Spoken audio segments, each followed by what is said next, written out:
Valentine day আসছে, চুলটাও ঠিকঠাক ভাবে কাটতে হবে। ছেলেটা তো স্টাইল ফাইল মারছে, কি ব্যাপার? এদিকে ওয়োটাও বুক করে নিলাম, মালটাকে নিয়ে ওয়োতে যাবো। টিকিট ফিকিট সব বুক হয়ে গেল। এই বোকাচোদা, তুই কি বলছিস রে? ওয়ে বুক? হ্যাঁ, এগুলো কি কি?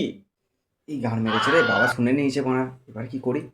আরে না বাবা, তুমি ভুল শুনেছো। আমি আর কি ওই ইয়ো ইয়ো হানি সিং বলছিলাম, ইয়ো ইয়ো হানি সিং।